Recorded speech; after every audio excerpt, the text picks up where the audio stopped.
Hi everybody, welcome back. Today's video is going to be a little different than what I usually do. I mean, I'm not really one for movie reviews because I really don't know how to put into words on why I like a movie. If I like it, I just like it. But this was kind of a little new, different experience. I got to see an early screening of The Wolfman, which is the new movie that just came out on Friday, I believe, the 17th, and I just want to talk about it. Before I start off, I did not film anything while we were there at the theater just because I didn't know, one, what to record, and number two, I feel like such an inconvenience going around with a camera. Like, I don't even like having my phone out and taking pictures of like anything. So I literally only took one picture, and that was literally just to memorize this day by. So yeah, I'm not too sure what the title is going to be. I'm sorry if it does seem a little clickbaity. This video is going to have no spoilers just because the movie did come out a few days ago. If you want spoilers, I mean, obviously there's going to be YouTubers that are going to talk about it, whatever, but I really want you guys to go see this movie. And then because also I saw this movie as an early screening, this is going to be my experience with the early screening as well as a movie review. There's going to be timestamps in the video, so if you don't want to go over the experience of the early viewing and just want to skip to the review, you can go right ahead. Anyways, let's just get started. The Wolfman is by Blumhouse Productions. If you don't know what that is, it's basically just another movie production that does horror and thriller. They are mostly popular for The Black Phone, which came out in 2020, Five Nights at Freddy's, which came out 2023, Megan 2022, all the Insidious movies, and both of the Creep movies, which I didn't know they did until literally researching for this video. They also did The Invisible Man,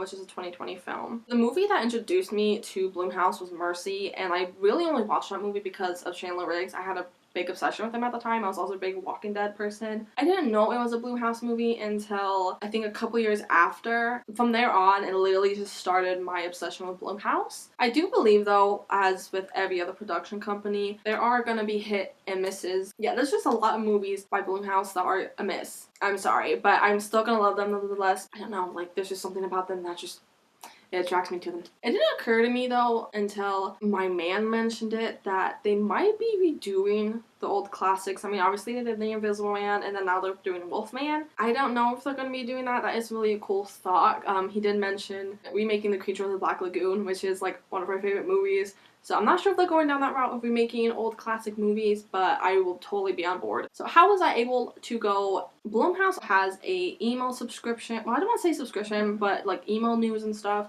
It's called The Van, and that's literally how I got an email saying, do you want to go see Wolfman early? I literally only did it for shits and giggles because why the fuck not? So I was literally not expecting an email 2 days later saying I had won 2 tickets to go see it. I was shocked. I was flabbergasted.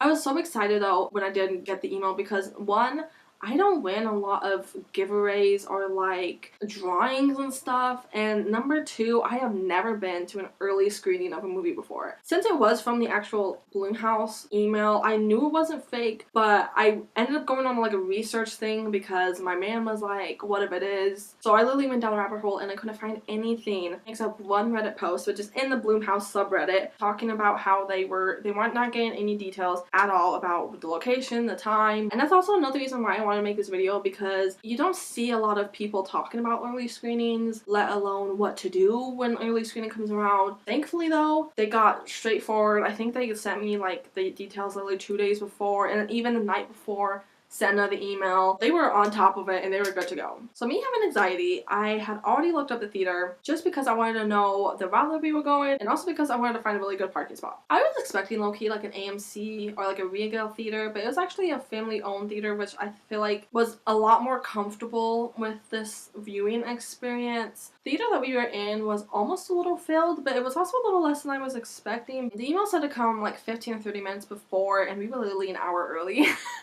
And I think so was like everybody else. Just wanted to make sure too that we got there on time. I mean, obviously because the movie hasn't come out yet, there was a gentleman there saying like, hey, no recording, no phones out, we catch you, you're gone. Which really wasn't a problem. I don't know why. I was expecting just a little bit freebies, like a poster or something. I'm not too heartbroken about that because the experience of going itself conquered everything. I saw the movie on the 14th and I didn't notice until literally when we came out after the viewing that it looked like a full moon.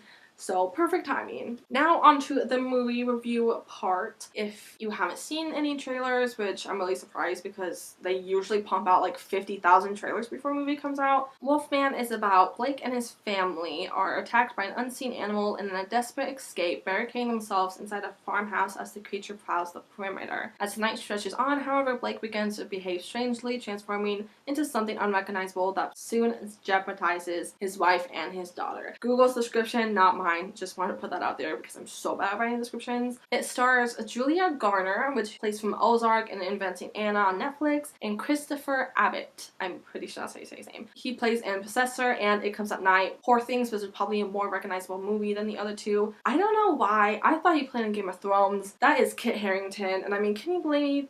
They kind of look like twins, or at least siblings, so not even related. Seeing The Invisible Man in 2020, it sucked. It really fucking sucked. In my opinion, it wasn't worth fucking 2 hours and 5 minutes. Some parts had me laughing in the theater. It was a miss in my opinion, and when it started like showing teasers, I honestly thought Wolfman was going to be a miss as well, and I am so glad that it really wasn't. It was such an amazing movie. There's some parts that I wouldn't have expected. It is rated R, more for the blood and gore. There's not really a lot of language, but at the same time there isn't a lot of blood and gore. There's a scene in the bedroom.